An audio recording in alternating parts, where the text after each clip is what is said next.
चार मनीष जी मौजूद हैं और आप देख सकते हैं इन्होंने अपना कर्मों से जो अपना नाम को जो है रोशन किया है जो है, और हिंदुस्तान जानता है इनको। ऐसे शख्स हमारे बीच अभी मौजूद हैं जो किसी पहचान का मोहताज नहीं है जो है।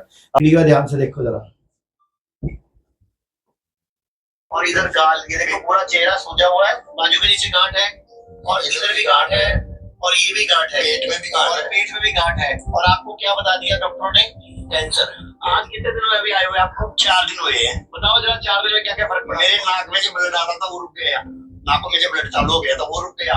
उसके अलावा ये गांठ कम हो गई है। दूसरी बात, अब तक करने आते मैं आराम से घूम लेता पी लेता हूँ। मतलब अभी 4 दिन में, यानी कि 4 दिन में ही आयुर्वेद ने अपना जादू दिखाना शुरू कर दिया। अब मैं तो ये कहना चाहूंगा, आयुर्वेद में जाओ, आयुर्वेद में आपका सबसे बेस्ट इलाज होगा, आपका स्वास्थ्य बिल्कुल फिट हो जाएगा। तो ये आदमी है, ये आदमी है। यहाँ आने के बाद इनको डॉक्टर ने बोला था कि ये 15, 20, 25 दिन के मेहमान है, मरने वाले हैं अभी। अब ये डेट बताएंगे, वीडियो कब किया देखो जरा। हम ये ब्लड कैंसर को हराएंगे आपके सामने। आज 13 मार्च 2025 है। ये मतलब ये वीडियो 13 मार्च 2025 की है, जब इनको आए हुए हमारे पास 4 दिन हुए हैं। और आज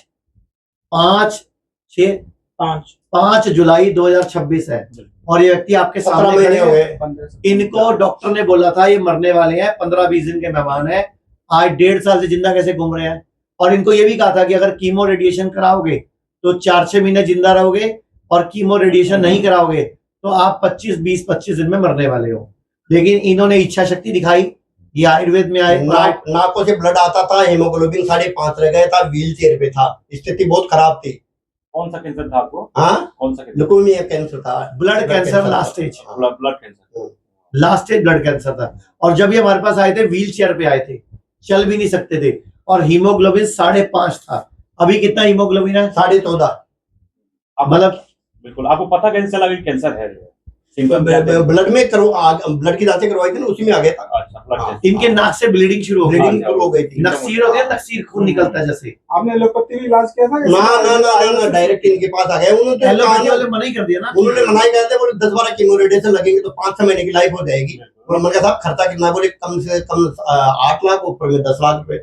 मैंने कहा 5-6 महीने जीने के लिए दूंगा आपको 8-10 लाख रुपए, वो भी तड़प तड़प के मरूंगा क्यों? कीमो के साइड इफेक्ट अपन जानते हैं। तो मैंने पहले मर जाऊंगा, कम से कम बेटे के तो काम आएंगे नहीं पैसे, व्यापार तो करेगा ना, कर्जा तो नहीं बढ़ाऊंगा ना बेटे के ऊपर। ये था। फिर मेरा भांजा नवजोत सिद्धू जी की वाइफ का नवजोत सिंह सिद्धू का वीडियो देखा था, पूरे इंडिया में वायरल हुआ था। उन्हीं को देख के आए थे, उन्हीं को देख करके इनके डेरा बस्ती। नवजोत सिंह सिद्धू जी, भारती, कृष्णा, कपिल, राजीव ठाकुर, ये सब हमारे क्लाइंट हैं। मैं आपको वीडियो चाहो तो दिखा देता हूँ। तो अभी गणेश जी आपकी कोई दवाई चल रही है? ना, कोई दवाई नहीं थी। टोटल 5 महीने दवाई चली थी मेरी। उसके बाद से आज 12 महीने से कोई दवाई भी नहीं, डाइट फॉलो कर रहा हूँ और एक लाइफ स्टाइल। अच्छा एक बात बताओ, अभी जब ये हमारे ठीक हो गए, अगर हम चाहते इनको 10,000, 20,000, 50,000 महीने की दवाई लेता हूं, बेच सकते ना, लेकिन हम नहीं बेचते, क्योंकि हमारा मकसद है भारत स्वस्थ रहे, लोग बीमार ना पड़े और अपना डॉक्टर खुद बने। इंग्लिश दवाइयाँ खाकर देखा जाता है, पूरा पेट गर्म हो जाता है और दूसरा डिजीज पैदा हो जाता है, साइड इफेक्ट होते हैं सर उसके बहुत ज्यादा। अच्छा इनको ब्लड कैंसर क्यों हुआ था, पूछा इनसे आपने? ये दूध वाली चाय दिन में 5-6 कप दूध वाली चाय, चाउमीन खाते थे, बर्गर खाते थे। घर का खाना केवल 8 या 10 दिन खाता था महीने में, 20 दिन बाहर का खाना खाता था, इतना बुरा शौक था। और जब चाउमीन खाते थे, तो मंचूरियन खाते थे, पिज्जा बर्गर खाते थे, अब बदले में दूध वाली चाय 5-6 कप पीते थे। हाँ, ज्यादा सर, कम से कम 15-20 तो नॉर्मल थी। उस समय का लाइफ स्टाइल आपका वो था, अभी क्या लाइफ स्टाइल है? अभी बताओ क्या खाते हो? अभी तो ये 5 प्रकार के मिलेट्स है, कोडो, सांवा, कुटकी, कंगनी, हरी कंगनी। दोपहर में तो इनका मिलेट्स का कुछ भी बड़ा करके खा लेता हूँ। सुबह ब्रेकफास्ट में फ्रूट, और पहले फ्रूट्स खाते हैं, फ्रूट और ये ड्राई फ्रूट और स्प्राउट, भीगे हुए ड्राई फ्रूट, मतलब बादाम, किशमिश, अखरोट, अंजीर वगैरह भिगो के। और शाम को बॉइल्ड वेजिटेबल, उसको भी 60% उबालता हूँ, 40% कच्चे रखता हूँ। जूस वगैरह भी लेते हैं? फ्रूट जूस पीते हैं, स्प्राउट्स खाते हैं, नारियल का दूध पीते हैं, बादाम का दूध पीते हैं, मूंगफली का दूध पीते हैं, मतलब बढ़िया बढ़िया चीजें खाते हैं। जो नेचुरल है ना, प्रकृति की दी हुई, वो लेता हूँ। गाय भैंस का दूध बनता है इनका। एल्कलाइन फूड ज्यादा खाता हूँ, एसिडिक नहीं। और इनकी रिपोर्टें अभी भी नॉर्मल, अभी महीना पहले भी कराई थी, नॉर्मल आई है। आपका एज कितना है? 62। पता नहीं चल रहा 62। अभी भी सर क्या है, ये ट्रीटमेंट लेने के बाद मेरी जो 20 साल पहले की जो इम्यूनिटी थी ना, आज मेरी बॉडी में है। इनको पुरानी क्लिप दे देंगे। मैं आपको इनकी पुरानी एक क्लिप आपको शेयर कर देता हूँ, तो आप ये लगा के फिर इनकी वीडियो लगा। इसके बीच में आचार्य जी का ही श्रेय है कि सबसे बड़ा इन्हीं का है। क्या और कहेंगे ये आचार्य एक जी? पेशेंट नहीं है। हैं? आचार्य जी वो क्या कहेंगे जो है? सर आचार्य जी को तो जीवन दाता, पूरे भारत को स्वस्थ किया। भारत ही नहीं, आउट ऑफ इंडिया से पेशेंट आ रहे हैं इनके। जो मुरादनगर के पास जो सेंटर है ना, 1000 बेड का हॉस्पिटल, एशिया का सबसे बड़ा हॉस्पिटल है, वहाँ आउट ऑफ इंडिया से पेशेंट आकर के ठीक हो रहे हैं। यूरोप से, कनाडा से, यूएसए से, मतलब कहीं से भी ये मान के चलो। आप एक चीज और सोचो, भारत सरकार ने अभी हेल्थ इंश्योरेंस में भी आयुर्वेद को शामिल कर दिया है। मतलब जैसे अगर आपके पास कोई भी हेल्थ इंश्योरेंस है तो आपका सारा इलाज बिल्कुल फ्री होगा, कोई पैसे नहीं लगेंगे। और एक और बात, सीजीएचएस सेंट्रल गवर्नमेंट और ईसीएचएस में भी आयुर्वेद का इलाज फ्री होता है। अब यहाँ सरकार बदली है, तो मैं इस सरकार को बोलूंगा कि जो बंगाल है, बंगाल में भी आयुर्वेद की योजना को लागू करें। उत्तर प्रदेश, बिहार, पंजाब और हरियाणा और सेंट्रल गवर्नमेंट में आयुर्वेद के इलाज से सरकारी कर्मचारियों का इलाज फ्री होता है। तो मैं आप लोगों को बोलूंगा कि आप भी अपनी सरकार को लिखो या वीडियो डालो कि आप भी अपने बंगाल में आयुर्वेद से कर्मचारियों का इलाज, और जो 5 लाख वाली योजना है आयुष्मान योजना, वो भी लागू करो, क्योंकि पिछली सरकार में नहीं थी वो। नहीं होता है। प्लस उसमें आयुर्वेद को भी शामिल कर दो, क्योंकि उसका नाम आयुष्मान है। आयुष्मान भारत। आयुष्मान में आयुर्वेद शामिल होना चाहिए, लेकिन अभी नहीं हुआ है। तो आप लोग डिमांड करोगे तो सरकार मानती पिछले है। सरकार ने आयुर्वेद को फैलने नहीं दिया था, आप देखे होंगे जो है बंगाल में खासकर जो है। लेकिन अब क्या लग रहा है जो है कि बंगाल में बस अब आप लोगों की मदद चाहिए, आप लोग मदद करोगे। पहले 1-2 प्रोग्राम हुआ करता था वेलनेस रिलेटेड, कि इतना ज्यादा सजग नहीं था कि सरकार सपोर्ट नहीं करती थी। बिल्कुल। नई सरकार बनी, इन्होंने आयुष मंत्रालय अलग से बना लिया है। अब क्या है कि आपकी संस्थान जीना सीखो, ये क्या अलग अवेयरनेस रिलेटेड कुछ काम करेगी? हम यहाँ पे बड़ा हॉस्पिटल प्लान कर रहे हैं बंगाल में। जो बड़े बड़े शहर हैं, जैसे हावड़ा, ये आपका कलकत्ता हो गया, या आसपास जो भी बड़े शहर है, आसनसोल है या सिलीगुड़ी, मतलब जो भी बड़े बड़े शहर है, हम सब जगह सेंटर प्लान करेंगे। और मैं सरकार को भी प्रपोजल दूंगा कि सरकार आयुर्वेदा का कोई भी कॉलेज है वो आप हमें दे दो, हम संभालते हैं। कोई आयुर्वेद का हॉस्पिटल है वो आप हमें दे दो, हम संभालते हैं। और हम बहुत कम पैसों में लोगों की मदद भी करेंगे और लोगों का इलाज भी करेंगे, लेकिन सरकार की मदद के बगैर हम नहीं कर पाएंगे। और सर आचार्य जी को कोई गॉड गिफ्ट है, आपको बताओ, मेरे को डॉक्टरों ने ठीक नहीं किया, आचार्य जी ने ठीक किया है। कुल मिला के ये है, आचार्य जी ने कैसे ठीक किया है कि इनके डॉक्टरों ने मना कर दिया था, इन्होंने इनसे रिक्वेस्ट की, इनसे रिक्वेस्ट करने के बाद डॉक्टर को इन्होंने ट्रीटमेंट बताया, तो 2 दिन में तो मेरे नाकों का ब्लड नाक से ब्लीडिंग हो रही थी, इनका खून निकल रहा था नाक से, इन्होंने ट्रीटमेंट बताया, 5.5 रह गया था और नाक से ब्लीडिंग रुक रही थी, तो हमारे डॉक्टर ने भी लेने से मना कर दिया। तो ये मुख्यमंत्री राजस्थान के रिश्तेदार हैं, राजस्थान के मुख्यमंत्री इनके समधी लगती है। तो वहां से फोन आया मेरे पास कि भैया एक भेजा आपके पास, गणेश जी को लो उनको। तो मैंने फिर इनसे वीडियो कॉल पे बात करी। तो जो गेंदे के फूल होते हैं ना, उसकी पत्तियां और जो घास होती है, दूब घास, जो पार्क में घास होती है, उन दोनों की चटनी पे रखा 1.5 दिन इनको। तो पहले इनका नाक का ब्लड बंद हुआ, फिर 1.5 दिन को अमरूद के पत्ते, बरगद के पत्ते, पीपल के 2-2 पत्ते और 4-5 पत्ते पान के और कड़ी पत्ता, पुदीना, धनिया, इसके जूस पे रखा। तो 1.5 दिन में इनका हीमोग्लोबिन 7.5 आ गया। चौथे दिन इनकी व्हील चेयर छूट गई, व्हील चेयर पे आए थे। 10वें दिन बाबूजी योगा करने लग गए और पूरे 30 दिन रह के गए। और अभी एक बार उठक बैठक करना जरा, एक बार ये चल भी नहीं पाते थे। आप सोचो, एक आध बस करो, ये व्हील चेयर पे आए थे, सोचो आज क्या कर रहे हैं। अब आप इनको रनिंग करा लो, नचा लो, कूदा लो, जो मर्जी करा लो। और अब ये भागते भी है, रोज सुबह रनिंग करते हैं। तैयार कर दिए, हमने नहीं करा, ये सब आचार्य जी की मेहरबानी। हमारा शरीर भगवान ने बनाया बड़ा पावरफुल है। हम बीमार होने के लिए नहीं बने। मैंने पहली लाइन क्या शुरू की थी, हमारी बॉडी बीमार होने के लिए नहीं बनी। हम गलत सलत खाकर, उल्टे सीधे टाइम पे सोकर इसको बीमार करते हैं। तो आप लोग अपना लाइफस्टाइल सुधारो, डाइट सुधारो, सब ठीक हो जाओगे। आपके हिसाब से सोने का क्या टाइमिंग होना चाहिए? उठने मेरे हिसाब से 10:30 बजे तक सो जाना चाहिए और सुबह 5:30-6 बजे उठ जाना चाहिए। शुरुआती नाश्ता वगैरह क्या करना चाहिए? नाश्ते में सबसे पहले, अगर आपको जिंदगी में कभी ब्लड प्रेशर, डायबिटीज, थायराइड की गोली नहीं खानी, तो एक तरीका बताता हूं। जो भी खाते हो अभी आज तक, उसका नामकरण कर दो। जो भी खाते हो उसका नामकरण कर दो। जैसे नाश्ते में आप परोठे खाते हो, चावल खाते हो, खिचड़ी, दलिया, स्प्राउट्स, इडली, ढोकला, कुछ भी खाते हो, उसका नाम प्लेट 2 कर दो। क्या नाम कर दो? प्लेट 2। उससे पहले प्लेट 1 शुरू कर दो। तो नाश्ते में अगर आप 50 किलो से ऊपर हो तो पहले आप आधा किलो फ्रूट्स खाओ। 50 किलो से ऊपर हो तो 500 ग्राम फ्रूट पहले खाओ। अगर 50 किलो से नीचे हो तो 250 ग्राम फ्रूट पहले खाओ, ऊपर से जो खाना है वो खाओ, हम कोई मना नहीं कर रहे। अब लंच में आ जाओ, अगर 50 किलो से ऊपर हो तो 250 ग्राम सलाद खाओ पहले, और 50 किलो से नीचे हो तो 150 ग्राम सलाद खाओ पहले, फिर जो खाना है खाओ। डिनर में वेजिटेबल सूप पहले पियो या बॉइल्ड वेजिटेबल खाओ, उसके ऊपर से जो खाना है वो खाओ। कोशिश करो कि जो डिनर है वो सूरज डूबने के आसपास खा लो। बहुत ज्यादा हद है ना तो 7:30-8 बजे के बाद मत खाओ। जो रात को 10 बजे खाते हो, 9 बजे खाते हो, 11 बजे खाते हो, स्विगी जोमेटो से मंगाते हो, वो बंद कर दो, क्योंकि वो बीमारी है।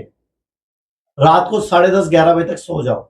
और एक और बात, अगर आप रात को 10:30-11 बजे सो जाते हो और आपकी रात को 2-2:30-3 बजे नींद खुलती है, चाहे यूरिन करने के लिए खुलती है, तो समझो आपकी बॉडी इशारा कर रही है कि हार्ट अटैक पड़ने वाला है, या लकवा होने वाला है, या आपका लीवर फेल होने वाला है, या आपको किडनी फेल होने वाली है।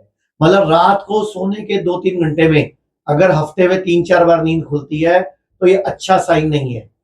मैं आपको बताता हूं, जब तक किडनी 70 से 80% फेल नहीं होती, किसी रिपोर्ट में नहीं आती, तो रिपोर्टें नॉर्मल आती रहेंगी, किडनी अंदर अंदर फेल होती रहेगी। आपको पता कब चलेगा? जब किडनी 70-80% फेल हो जाएगी। तो मैं एक तरीका सिखाता हूं, आपको पहले पता लग जाएगा किडनी फेल होने वाली है क्या। आप महीने में एक बार 2 बोतल लो खाली, बड़ी 2 बोतल लो खाली प्लास्टिक की, उसमें अपना यूरिन भरो सुबह 9 से लेकर रात को 9 बजे तक एक बोतल में, और रात को 9 से सुबह 9 बजे तक दूसरी बोतल में भरो, और दोनों बोतल इकट्ठी रख दो। जो दिन वाली बोतल है वो रात वाली बोतल से 3 से 4 गुनी होनी चाहिए। तो समझो आपकी किडनी फर्स्ट क्लास है, फेल खराब होने वाली नहीं है। मतलब आप यूरिन टेस्ट से अपनी बॉडी की किडनी की हेल्थ जान सकते हो।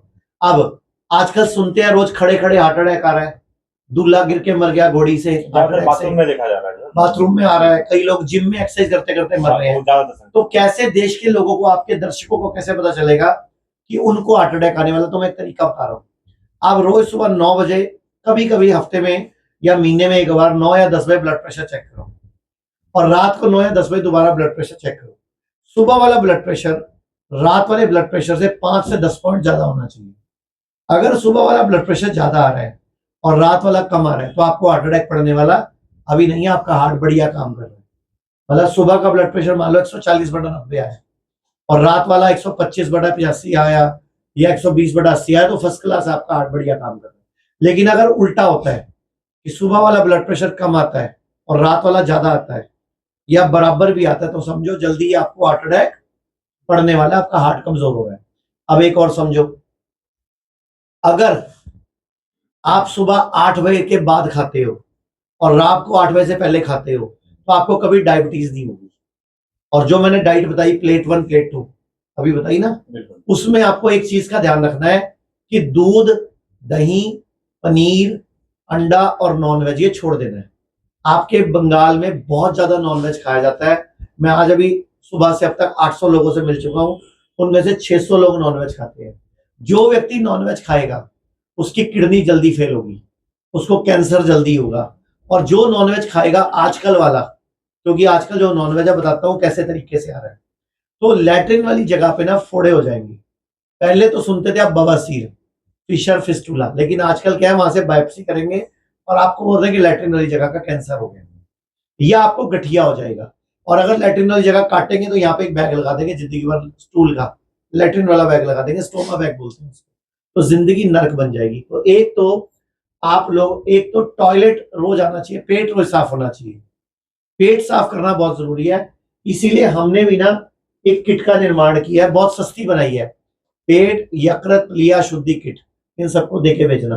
तो ये किट हमारे एक ऐसा बेसिक प्रोडक्ट है जो इंसान को बीमार ही नहीं होने देती। इसमें पेट साफ होता है, मेटाबॉलिज्म ठीक होता है, लीवर ठीक होता है, स्प्लीन ठीक होती है और अग्नि बढ़ती है बॉडी की। इसमें पेट भी ठीक हो जाता है, लीवर भी और स्प्लीन भी। और सिर्फ 30 रुपए रोज का खर्चा है। मतलब एक मजदूर भी 500 रुपए रोज का कमाता है, यानी कि इतना सस्ता बनाया कि लोगों की मदद हो सके। और एक हम लोगों ने, कोई मर्जी बीमारी हो, जैसे आजकल मैंने बंगाल में देखा, एक तो कब्जी बहुत ज्यादा है, और मैंने बताया नॉनवेज क्यों नहीं खाना, क्योंकि जो मुर्गियां हैं उनको इंजेक्शन लगते हैं, उनको ग्रोथ हार्मोन दिया जाता है। आज से 35-40 साल पहले जो मुर्गियां होती थी वो साल में 12 से 15 अंडे देती थी। आजकल वाली मुर्गियां साल में 300 अंडे देती है। एक तरह से उनको ऐसा तैयार किया गया है जो मुर्गी का अंडा है ना, बेसिकली उसका मेंस्ट्रुअल वेस्ट है, वो जो उसके मेंसेस होते हैं ना, वही है अंडा। तो हम एक तरह से मेंसेस खा रहे हैं। और मुर्गी 1-1.25 साल में खत्म हो जाती है, क्योंकि उसकी बॉडी से ब्लीडिंग हो रही है, एक तरह से मान लो ना, उसकी बॉडी से तो उसका न्यूट्रिशन निकल रहा है। तो 1-1.5 साल में मुर्गी की जिंदगी खत्म हो जाती है, और वो मुर्गी जो है अंडे दे दे के कंडम हो जाती है। फिर उसका मांस आपके पास आ जाता है आपके प्लेट में खाने के लिए, और उसको जिंदगी भर इंजेक्शन, ग्रोथ हार्मोन, कई तरह के पेस्टिसाइड, वायरल, एंटीवायरल, एंटीबायोटिक, मतलब किसी तरह के एंटी फंगल कुछ दिया गया उसको, तो उसका असर हमारी बॉडी में आता है। इसीलिए मैं बोलता हूँ नॉनवेज मत खाओ। तो संडे हो या मंडे कभी नहीं खाने अंडे। और जो पनीर है वो इस सदी की सबसे खराब आइटम है। गाय वैसे तो दिखती नहीं है, उनको इतना काटा जाता है, फिर भी इतना दूध कहाँ से आ रहा है? तो वो दूध नहीं है, नकली है। और पनीर कैसे आ रहा है? जब दूध भी बिक रहा है, दही भी बिक रही है, घी भी बिक रहा है, तो पनीर बनाने के लिए दूध बचता है क्या? तो आयुर्वेद में क्या लिखा गया था हजारों साल पहले? अगर आप असली पनीर भी खा रहे हो तो भी मना है। आयुर्वेद कहता है कि जो दूध है उसका विकृत रूप नहीं लेना। विकृत मतलब उसका बिगड़ा हुआ रूप नहीं दही लेना। हो गया। और पनीर नहीं, दही तो उसको फर्मेंटेड करके बनती है। विकृत रूप पनीर है, तो दूध को फाड़ के बनता है पनीर, नींबू डाल के, खटाई डाल के बनता है ना, समझता है। तो हमें ये पनीर नहीं खाना। और बाजार में जो पनीर आ रहा है वो असली नहीं है, नकली है, वो यूरिया से और सर्फ से तैयार होता है। तो प्लीज हाथ जोड़ के विनती है मेरी बंगाल की जनता से और पूरे देश की जनता से, जो भी आप लोगों के चैनल देख रही है, कि एक तो आपका चैनल सब्सक्राइब कर ले ताकि उसको और जल्दी आपकी बातें पहुंचे। दूसरा, अपने आप को इस वीडियो में जानेंगे कि आयुष्मान भारत और आयुष्मान भारत में आयुर्वेद को जोड़ने के लिए आचार्य जी ने क्या कहा। जरूर देखिए नेक्स्ट वीडियो।